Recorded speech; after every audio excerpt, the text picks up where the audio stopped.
Good morning. हाल आप में कैसे हैं? अच्छे होंगे। आज मेरा क्लास 11th का सेकेंड पीरियड है बायोलॉजी का। हम लोग वाष्पोत्सर्जन पर डिस्कस कर लिया था। वाष्पोत्सर्जन क्या होता है, वाष्पोत्सर्जन कितने प्रकार से होता है, वाष्पोत्सर्जन में जो स्टोमेटा होते हैं उनका डिस्ट्रीब्यूशन कितने प्रकार से होता है। इसके अलावा एक्सपेरिमेंट भी करके देखा था कि कैसे प्रूव करते हैं वाष्पोत्सर्जन हो रहा है। इसके अलावा काफ़ी कुछ डिस्कस कर लिया था।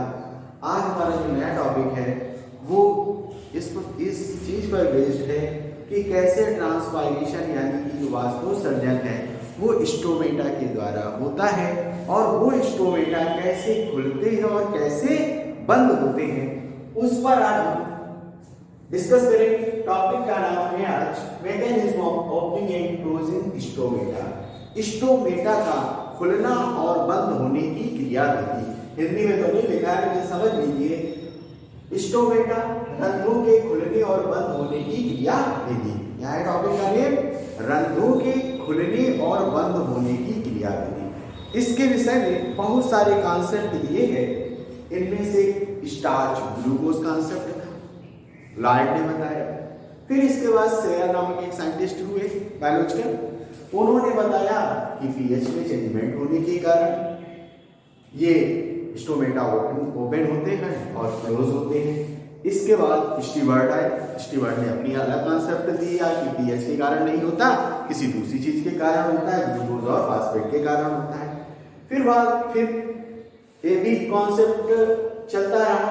फिर बाद में पोटेशियम आयन के कारण लेवेट फ्यूजनी नामक साइंटिस्ट हुए, उन्होंने बताया कि जो है स्टोमेटा की ओपनिंग और क्लोजिंग जो होती है पोटेशियम मैलेट के कारण होती है। तो तमाम सारे कॉन्सेप्ट हुए। इन सारे कॉन्सेप्ट को हम लोग स्टेप बाय स्टेप डिस्कस करेंगे। सबसे पहले तो हम ये जान लें कि आखिरकार स्टोमेटा खुलता और बंद कैसे होता है। तो देखिएगा, हमने उस दिन डिस्कस किया था कि ये स्टोमेटा का अपर्चर है, यानी ये छिद्र है। यही छिद्र छोटा होता है और बड़ा होता है और इसी के थ्रू ही वाटर वेपर्स के रूप में निकलता है। ये अपर्चर के बाहर की ओर मेन सेल जो है, गार्ड सेल, जिसे रक्षक कोशिकाएं कहते हैं। रक्षक कोशिकाएं जीवित होती हैं, न्यूक्लियस होता है, क्लोरोप्लास्ट होता है और इसके बाद रक्षक कोशिकाओं से जुड़ा हुआ सहायक कोशिकाएं होती हैं जिन्हें सब्सिडियरी सेल कहते हैं। ये भी डिस्कस कर लिया था कि जो गार्ड सेल की बाहरी भित्ति होती है वो पतली होती है और अंदर की भित्ति मोटी होती है। इसी तरह ध्यान रखिए, ये स्टोमेटा क्लोज हो रहा है, ये स्टोमेटा की ओपनिंग हो रही है। ओपन बाहर की ओर, एरो ये बाहर की ओर दिखाए जाएंगे जो ये शो करते हैं कि स्टोमेटा ओपन होता है। स्टोमेटा ओपन कैसे होता है? ये सारा कुछ गार्ड सेल के द्वारा ही नियंत्रित होता है। गार्ड सेल में जब सांद्रता ग्लूकोज की बढ़ती है तो जब सांद्रता बढ़ेगी तो तुम्हें मालूम है कंसंट्रेशन बढ़ेगा, बदल वाली कोशिकाओं से परासरण की क्रिया होगी। जब परासरण की क्रिया होगी तो जो वाटर है सब्सिडियरी सेल से आपकी गार्ड सेल से अच्छा कोशिका में आएगी। बाहरी भित्ति पतली होने के कारण बाहर की ओर खींचेगी। जब बाहर वाटर एंटर करेगा तो भित्ति बाहर की ओर खींचेगी। अंदर की भित्ति मोटी है, अंदर की भित्ति मोटी है तो ये अंदर की ओर तो प्रेशर डालेगा नहीं, तो बाहर की ओर वाटर जब एंटर करेगा तो ये बाहर की ओर धक्का डालेगी। ठीक इसी तरह जो प्रोसेस इधर की ओर होगी, परिणाम ये होगा कि बाहरी भित्ति पर प्रेशर पड़ेगा, अंदर वाली भित्ति और बाहर की ओर खींचेगी। परिणाम स्वरूप ये जो अपर्चर है वो बड़ा हो जाएगा और स्टोमेटा की ओपनिंग हो जाएगी। ठीक जस्ट अपोजिट, जब इसकी सांद्रता नॉर्मल होगी तो वाटर अपना सब्सिडियरी सेल्स में चला जाएगा और ये अपनी पुनः वही कंडीशंस में आ जाएगी। तो मेन बात क्या हुई, ये जो स्टोमेटा की ओपनिंग है और क्लोजिंग है वो सारा की सारा इसके द्वारा डिपेंड करता है कि गार्ड सेल में उपस्थित ऑस्मोटिक प्रेशर के कारण डिटरमाइन होता है। और ऑस्मोटिक प्रेशर बनता किसके कारण है? गार्ड सेल में उपस्थित विभिन्न शुगर की मात्रा के कारण। शुगर की मात्रा अगर हम कहें तो इस बेस पे कहेंगे स्टार्च ग्लूकोज कन्वर्जन, या हम कहते हैं सीधा कि जो गार्ड सेल है उसकी सांद्रता बढ़ती है। किस एलिमेंट्स के कारण, किस न्यूट्रिएंट के कारण बढ़ती है उस पर बात अगर ना करें तो ज़्यादा अच्छा हो, क्योंकि आगे जाकर शुगर कॉन्सेप्ट भी फिनिश हो गया था। स्टार्च शुगर कॉन्सेप्ट को नहीं माना गया था, फिर मैलेट को माना गया था। तो किसी भी तत्व के कारण या किसी भी पदार्थ के कारण इसकी सांद्रता बढ़ सकती है। चलिए सबसे पहले बात हम करते हैं लॉयड ने बताया कि स्टार्च और ग्लूकोज का इंटर कन्वर्जन होता है रात्रि के समय। समझना, रात्रि के समय स्टार्च का फॉर्मेशन होता है और दिन के समय यही स्टार्च शुगर में कन्वर्ट हो जाता है। लेकिन ये सिर्फ गॉड सेल में होता है। इसके अलावा जो इसकी सहायक कोशिकाएं हैं, अन्य कोशिकाओं में यह प्रक्रिया अपोजिट होती है। लॉयड ने बस इतनी बात डिस्कस की। फिर इसके बाद आया शेयर ने बताया कि स्टार्च और ग्लूकोज का जो कन्वर्जन होता है वो पीएच पर डिपेंड करता है। तो थोड़ा सा डिस्कस करते हैं। स्टार्च का कन्वर्जन होता है ग्लूकोज में। इन्होंने बताया जब पीएच ज्यादा होगा तो स्टार्च ग्लूकोज में बदल जाएगा और जब पीएच कम होगा तो ग्लूकोज स्टार्च में बदल जाएगा। इसमें पार्टिसिपेट करने वाला जो एंजाइम है फास्फोराइलेज। अब बात आई ये पीएच बढ़ कैसे जाता है और घट कैसे जाता है। तो लाइट जब बढ़ती है, लाइट के समय फोटोसिंथेसिस प्रोसेस होती है। जब फोटोसिंथेसिस प्रोसेस होती है तो CO2 कंज्यूम होती है, अर्थात पत्तियों में CO2 की मात्रा कम होगी।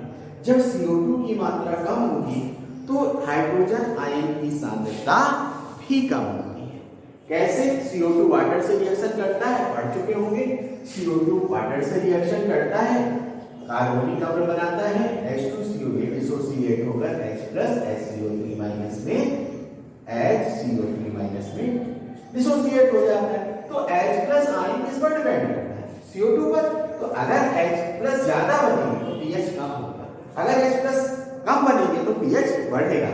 वो डिस्कस आप लोग केमिस्ट्री में पढ़े होंगे, pH और कैसे रिलेशन होता है हाइड्रोजन में। तो कहने का मतलब जब फोटोसिंथेसिस होगी तो फोटोसिंथेसिस में CO2 कंज्यूम होती है। CO2 कंज्यूम हो जाने से हाइड्रोजन आयन की सांद्रता कम होती है। जब हाइड्रोजन की सांद्रता कम होती है तो pH बढ़ जाता है। pH जब बढ़ जाता है, pH बढ़ने से ये स्टार्च ग्लूकोज में कन्वर्ट हो जाता है। जब स्टार्च ग्लूकोज में कन्वर्ट हो गया तो आपकी जो गार्ड सेल है, गार्ड सेल में ग्लूकोज के बढ़ने से इसकी सांद्रता बढ़ती है। जब इसकी सांद्रता बढ़ती है तो परासरण की क्रिया स्टार्ट हो जाती है। जब परासरण की क्रिया यानी कि ऑस्मोसिस स्टार्ट हो जाता है, ऑस्मोसिस स्टार्ट हो जाता है, जिसका परिणाम क्या होती है? अंतःपरासरण, इंडो ऑस्मोसिस की क्रिया होने लगती है। सब्सिडरी सेल से वाटर गार्ड सेल में आने लगता है। परिणाम ये होता है ऑस्मोटिक प्रेशर इसका बढ़ने लगता है। रिजल्ट में वही प्रक्रिया वाटर बढ़ने से बाहर की ओर दबाव बढ़ता है और स्टोमेटा खुल जाता है। इस तरह स्टोमेटा की ओपनिंग हो जाती है। जस्ट अपोजिट जब नॉर्मल कंडीशन आती है तो बिल्कुल वही वाटर जो होता है अपनी सब्सिडरी सेल्स में चला जाता है, नॉर्मल कंडीशंस में आ जाता है। फिर से समझिए क्या होता है। लाइट के समय जब प्रकाश पड़ता है तो प्रकाश संश्लेषण की क्रिया होती है।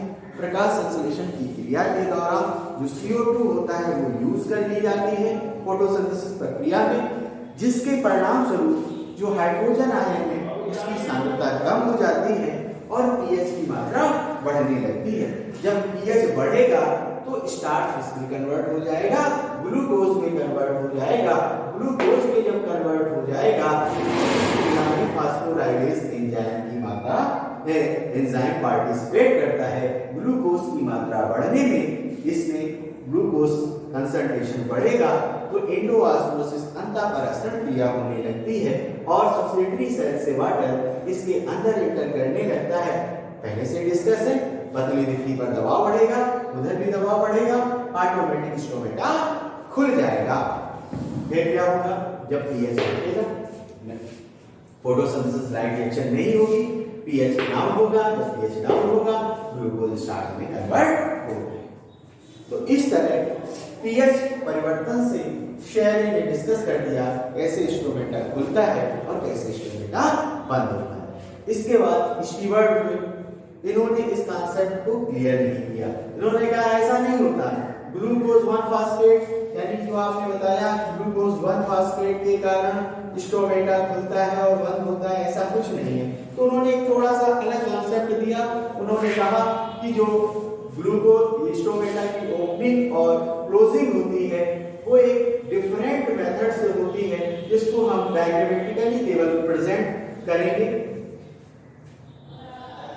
ये है स्टार्च। स्टार्च जिसमें कन्वर्ट होगा 1 फास्फेट।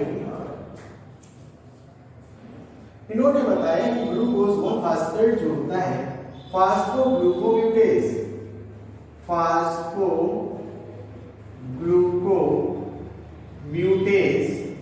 के द्वारा ग्लूकोज 6